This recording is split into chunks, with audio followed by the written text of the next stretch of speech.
So, as you probably know, the film industry has different level of companies. So there's a huge major global players, major studios, stuff like that, streamers, and they are very important large companies on a at least German but also European level. And then there are many independent, smaller independent filmmakers.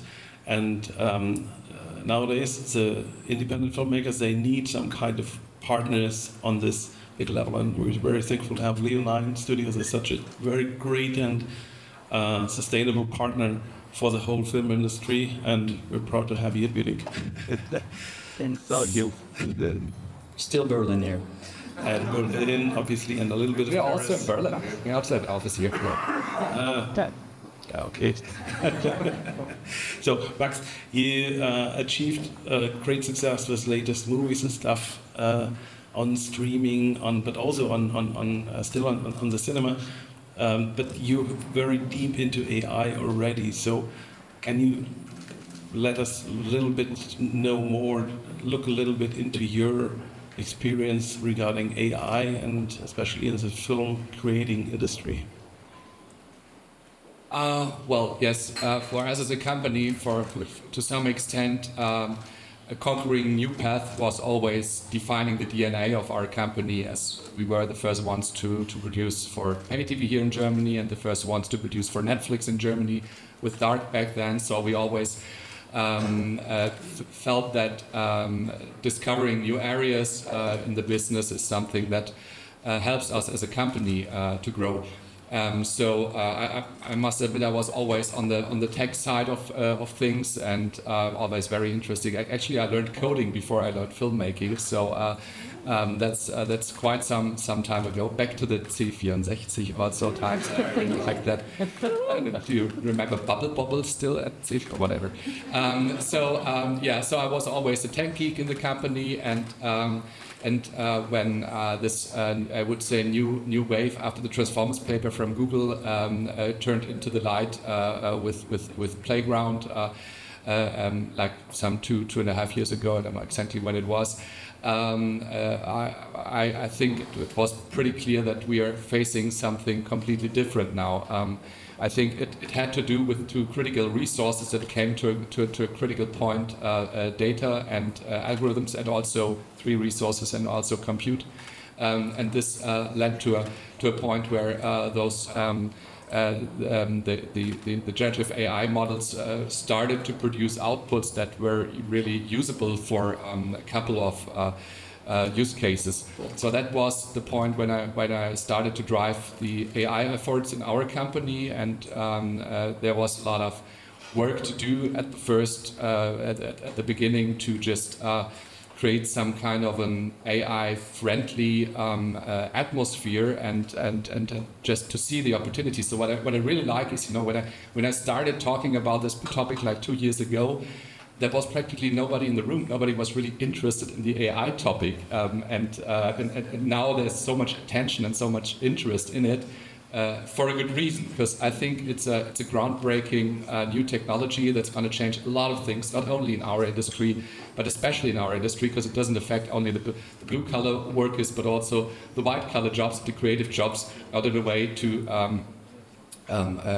to supplement them, not to substitute them. So we have created an own AI department within our company. We have made a lot of effort to bring the capability building forward to enable all of our employees to use AI in the transformative part of the technology, and we're also working on the disruptive part. So but still we are at the very beginning of everything. Yeah, but AI is everywhere, as you say, so on the Microsoft computer, Copilot, stuff like that, as well as on regular Google searches, stuff like that. But what do you think in your company, where is the most effective way of using AI? Is it generating content? Is it helping getting the process more efficient? Is it more to assist in the creative processes, to get new ideas, to have kind of a challenge 24/7 and interaction with someone who is reacting on new ideas? I would say I would differentiate maybe between what are the practical use cases right now and what's prospectively possible.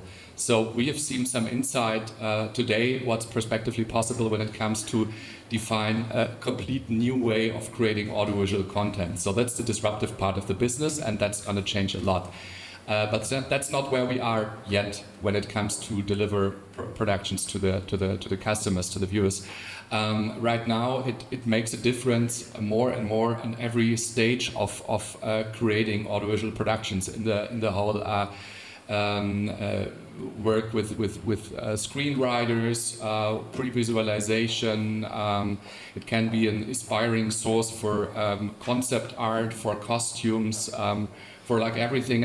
It takes the role of a body, but still needs the human lead. So I would describe it like that. But the most exciting thing is that it's not like one person in our company thinks about what could be the use case and tells it to the employees, but we just give our employees the tools, and they come back and invent use cases that we have never came up to our minds. So the most interesting thing is what happens if you give those tools to the people, and that's what I'm trying to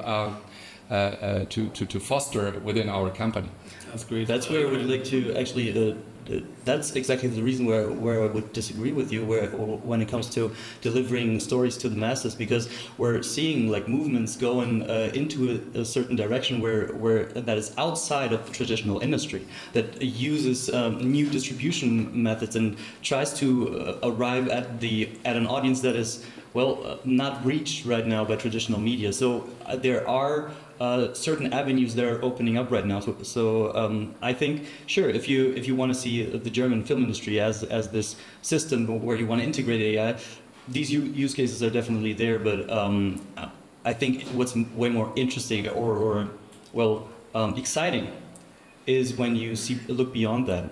If you get my point. I totally get your point, and I wouldn't disagree at all. I would say that it's happening in parallel. It's happening to some extent in the shadow, but at some point it will go into the light, you know, and that's gonna happen faster than many of the established players would anticipate, and that's the interesting time that we are in right now. So there's a wonderful book. I recommended it already to you, and I think you read it. The Innovator's Dilemma. It's kind of one of the Bibles in Silicon Valley, and they describe it pretty well. They are 2 or 3 Harvard scientists that did a lot of research of the progress of technological innovation within the past 500 years, and why very, very often, pretty much always, happened that old established players it never worked out for them to catch up with disruptive technologies. It was always, most times, new players in the market, because you don't see these technologies. You sometimes think it's not relevant, and once it gets relevant, the acceleration is so fast that you can't catch up anymore. And I think that's kind of the stage we're in right now. Yeah, and absolutely. Let Verena come in. Oh, sorry, please. Yeah. I'm just listening. This is great. Yes. When you're in the US, quite close to the old established IT companies, what do you think of the same systems? So we don't believe in AI at all because we control everything anyways? Yeah. Well, in November we had a lot of meetings with studios, and that was very interesting because they were like, "Oh no, we're not using it." And then I talked to people that I knew at the studios, and they're like, "Can't talk about it." But it takes them much longer to implement it because they have processes. They have to adhere to certain rules.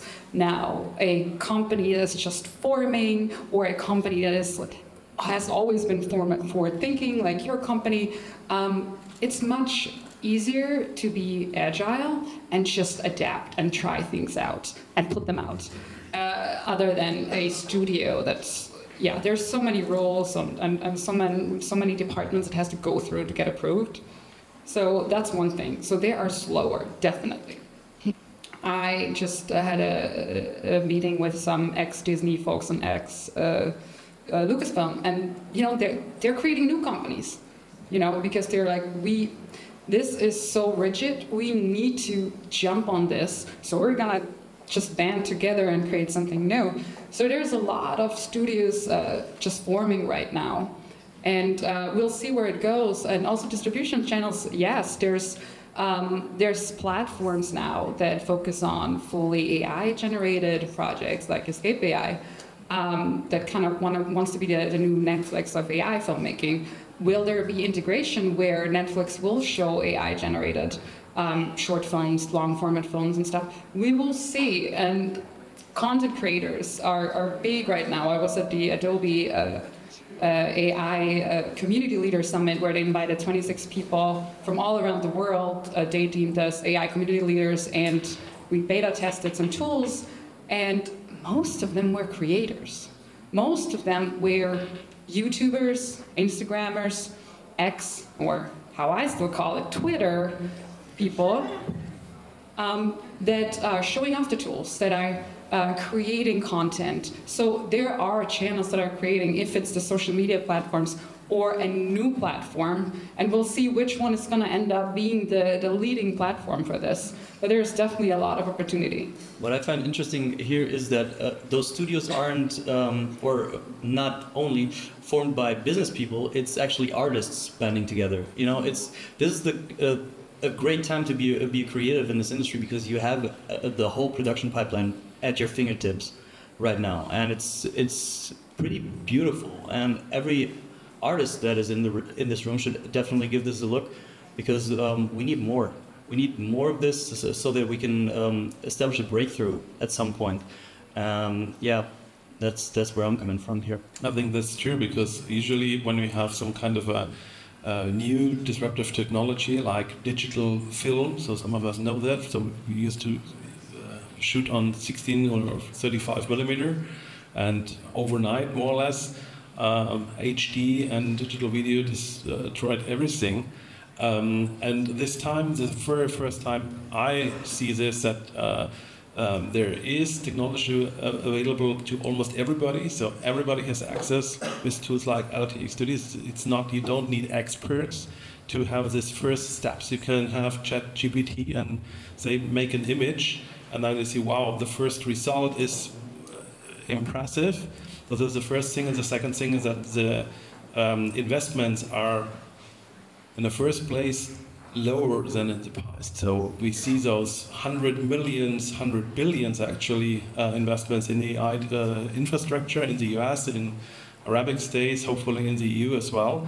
But for the users, for the production companies, you don't need to raise money for 10 million to start an AI lab. I think you do. No, I totally agree. But I think at the same time, it's very important to understand that talent is still key, even more in a society where everybody can access it. There are comparable markets like I don't know, in the book market.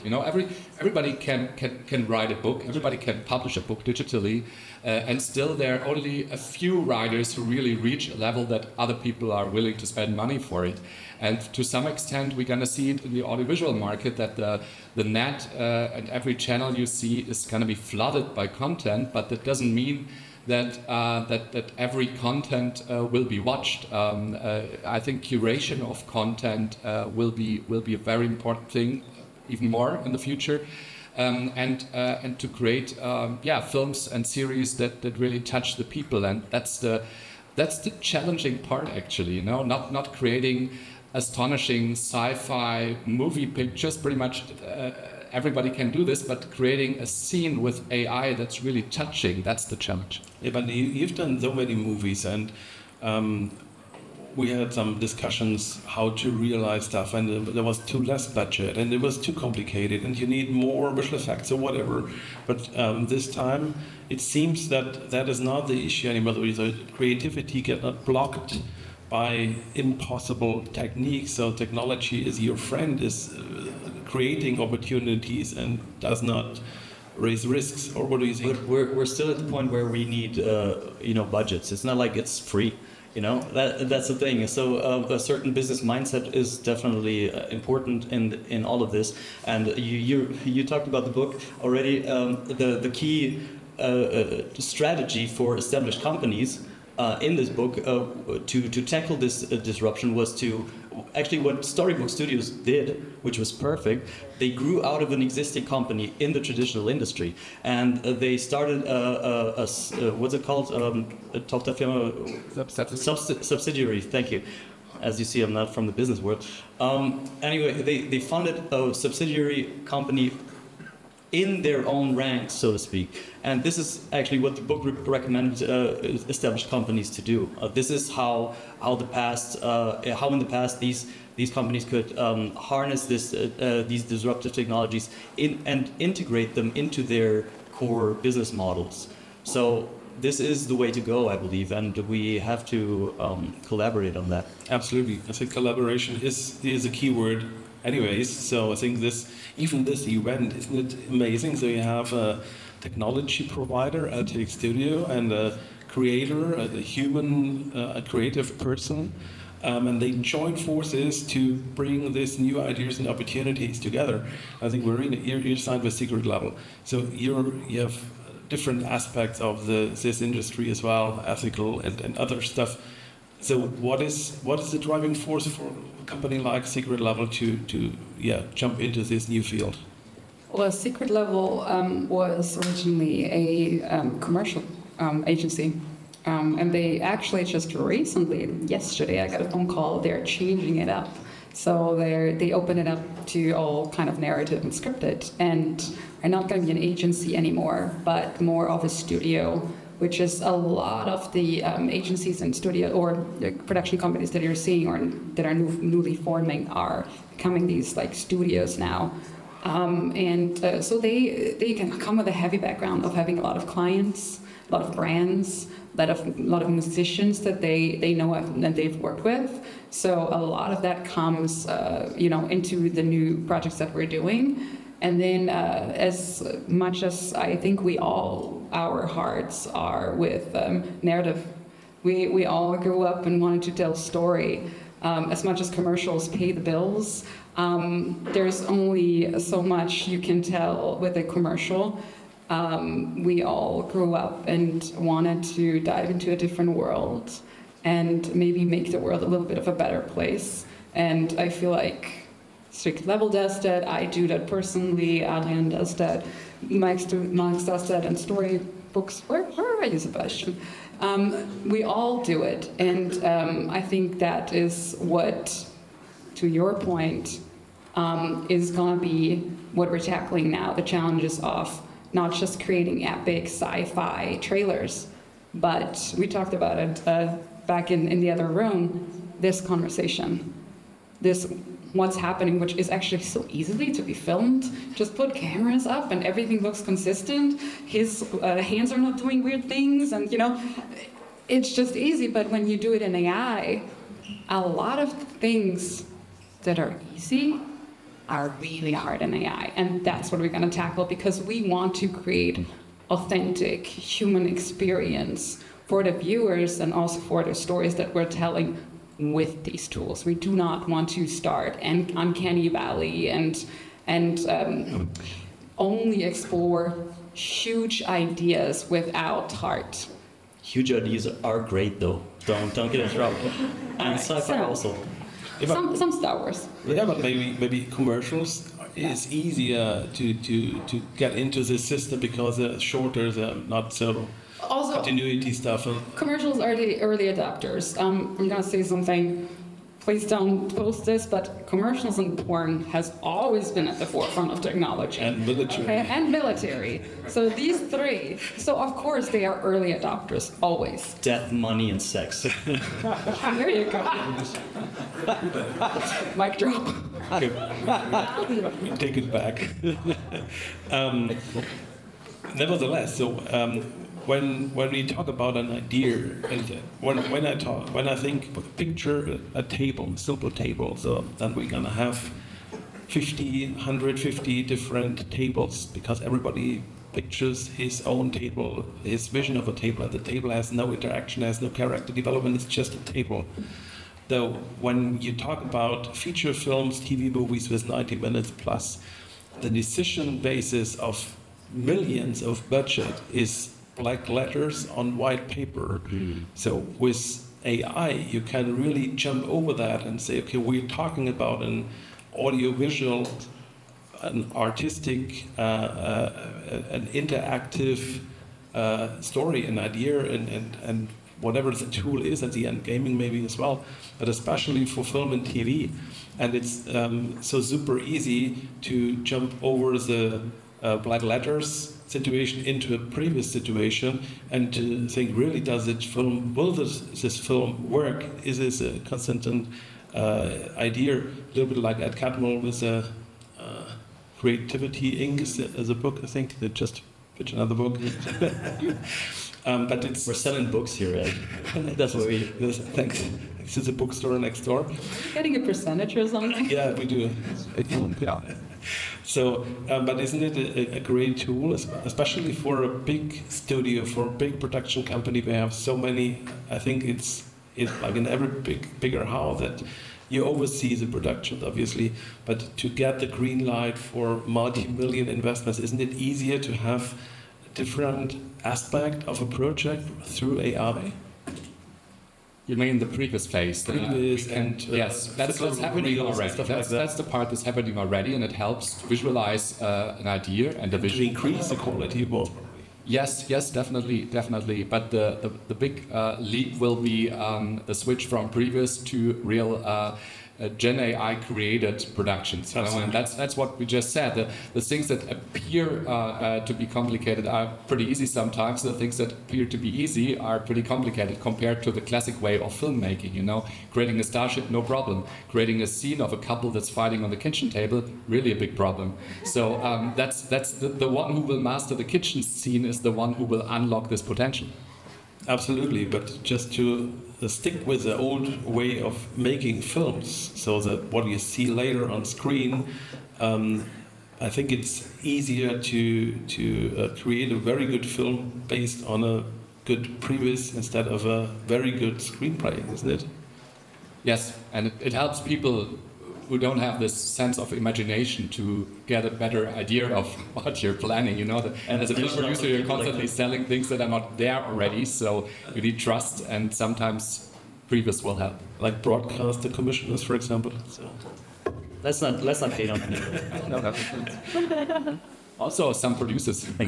Yeah, absolutely. When you work on the classical feature film, especially in the indie market, you have so many decision makers at the table, so many people working together, and they picture different tables. That's the problem most of the time, including everything, also the contracts. So I'm working more on the management and executive end. So for us, inter-party agreements are essential in co-productions, because then everybody has to commit to one paper, and it's a paper, and AI helps us there a lot because you have so many independent links, and I think on the creativity world it's more or less the same.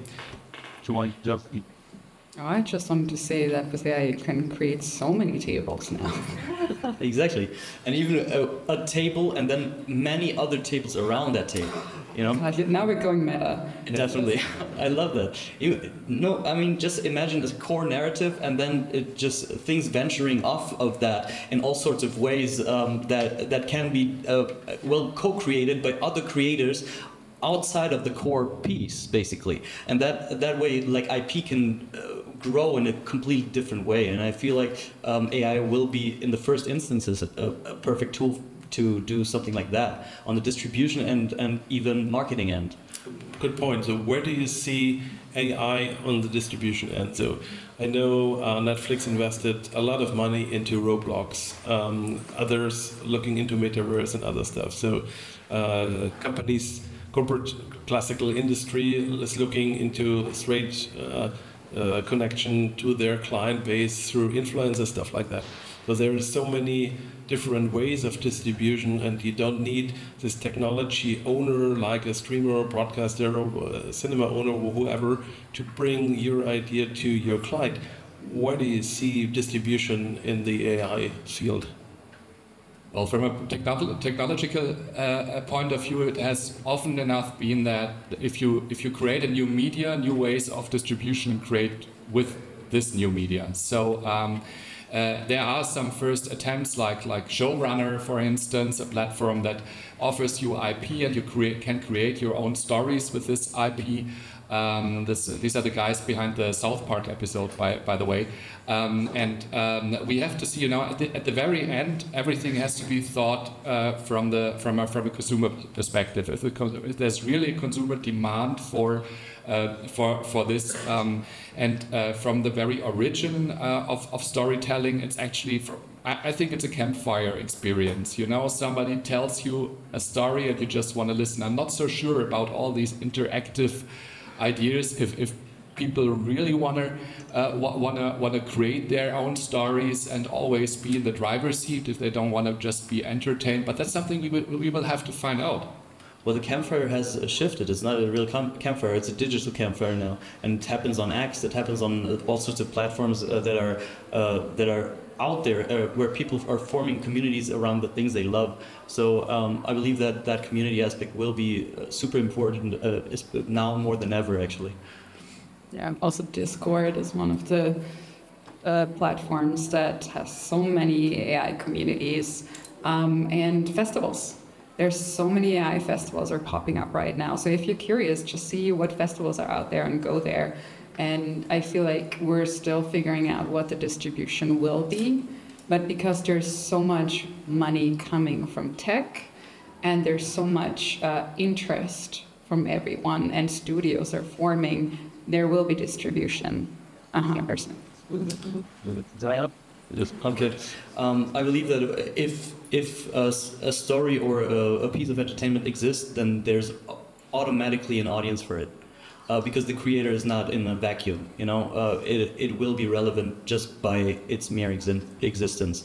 So the question is, how do we reach the people who this will be relevant for? And I believe that AI is also here a solution for that.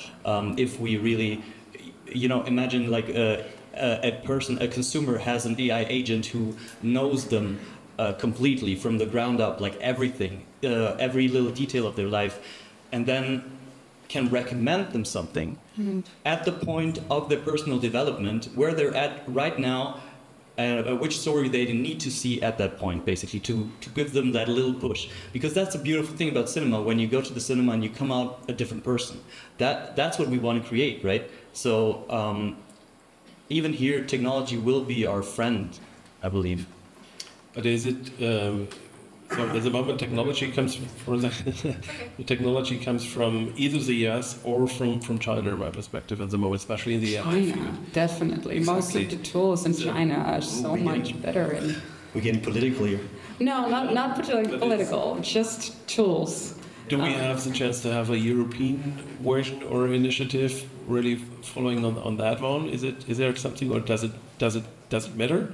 Honestly, I think we should ask the audience, because there's for sure some people in the audience that can move the needle forward to create that movement towards AI, for sure. So I think this is exactly the group of people that we need to talk to in order to push it. So then. Have you something to No, I think there have been some efforts recently, the past days at the AI summit in Paris. Macron announced, I think, 110 billion package facing the 500 billion package from the US in AI. But still, I think a big challenge in the European Union is regulatory. That we have, I think the forward-thinking approach you have in China or in the States to master the technology and then to master regulatory sometimes helps bringing things forward. And I'm not sure if we are maybe a little bit too conservative sometimes in the European Union. First thing we did was have an AI EU act on what not to do and how to use it before we actually ever got the tools into our hands. So I don't know if that's the right approach in this. So I'm happy to see what the audience thinks about this. Okay, so let's open it up. Who has questions, ideas, or an opinion about that? Oh, so Yeah. okay. Well, thank you. We have how do the work with We're this? doing it. Don't worry. Yeah. So let's have this one first. Oh, Oh, yeah. thank you. Because you mentioned China, and I know it was a big thing a couple of weeks ago. DeepSeek in China, the new AI software they brought out, which was very much, as I understood it, very much collaborative and very much down to the ground, basic, and so everybody could actually use it. And now everybody was shocked that, like, the U.S. are investing 500 million, the French 110, and then the Chinese are coming around with, like, I don't know, something that's like a couple of mil. So my question is, do you actually, with this new software, is it a proof that the business can actually be cheaper and available for everybody, or was it just a hoax? Well, one thing I think, never believe what comes out of China, you know. They pretend that it was only 5 million for the training of the DeepSeek model. They were setting up on the reasoning papers that have been published by OpenAI more than half a year before. And you cannot be sure about it if it's actually on such a, they trained it on such a low compute. And I think it's also important to understand that, I don't know, try to have a chat with DeepSeek about Taiwan. You won't get an answer.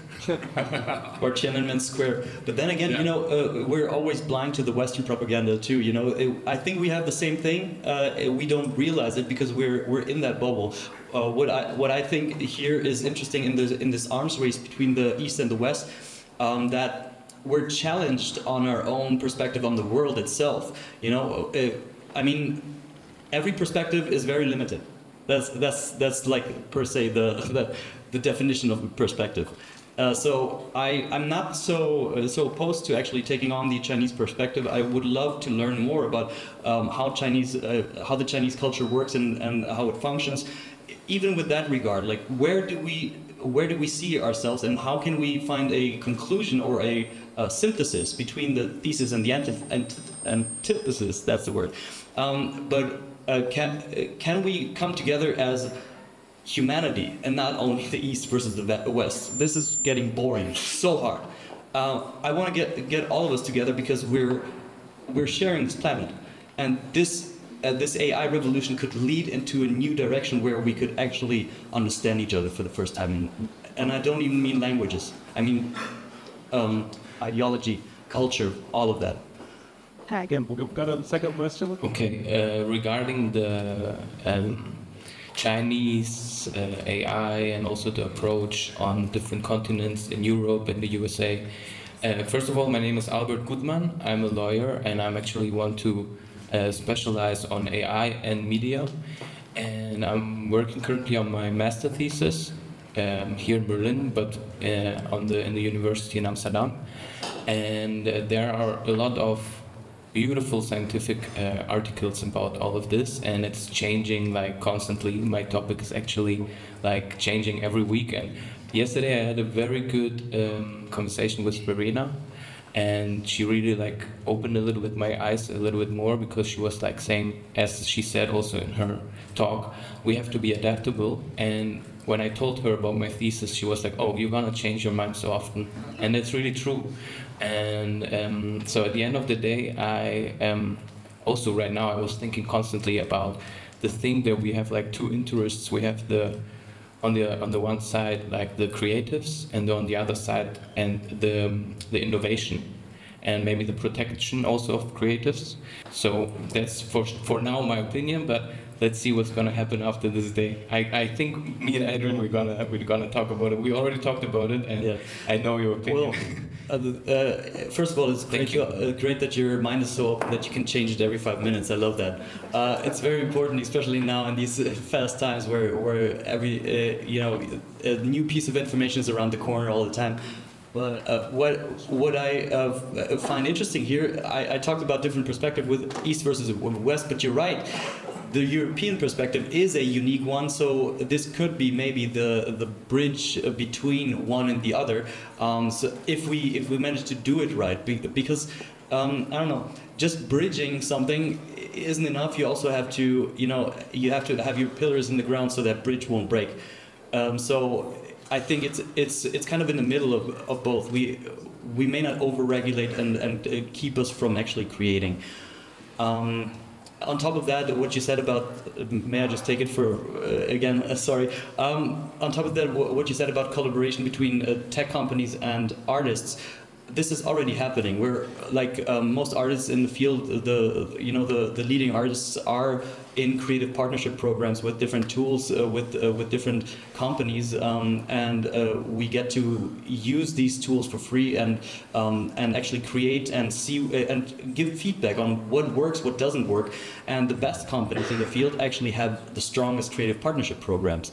And this is something that is happening in China now too. Like we have more and more Chinese companies doing the same thing. So there's already some kind of synthesis happening here on both ends. I would just add that I think it's a good thing that we have regulation in Europe, and I wouldn't want to live in another part of the world, to be honest. I think when it comes to regulation, it's important to have effective regulation, and this regulation has to bring innovation forward.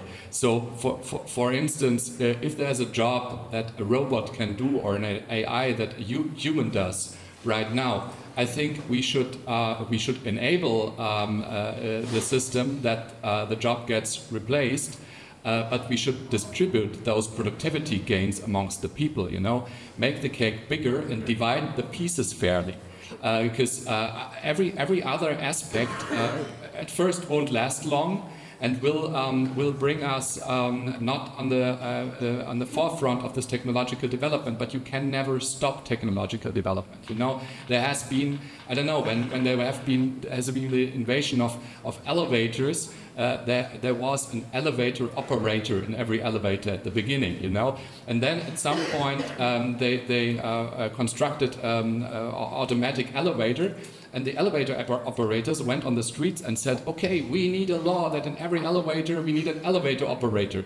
Of course, it didn't last long, and sometimes I think we are at the same point. If, for instance, I don't know, if there are extras in a movie scene and you can create these extras with AI, there's no reason to burn human resources. It's really no reason to have humans in the picture if you have on the other side a computer which can do the same, but you have to think about it. How do you distribute those productivity gains? And the way the model is working right now is that those productivity gains go straight to the capital, and that won't work out anymore if we have this heavily exponential disruptive AI development we are facing right now. And that's a broader question which goes vastly beyond the perspective of one single company. That's a question for the whole society.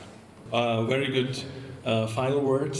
So we're at the end of the time, and we're going to have networking opportunities. Thank you especially to Adrian, and obviously beyond an LTX studio to have the whole event here at the bunker. And then we'll hand over the microphone, but I'm sure. I say goodbye at this stage, and I'm happy to connect as well on LinkedIn. My name is Markus Vogelbacher from NSAT.net. Thank you, guys. Thank you.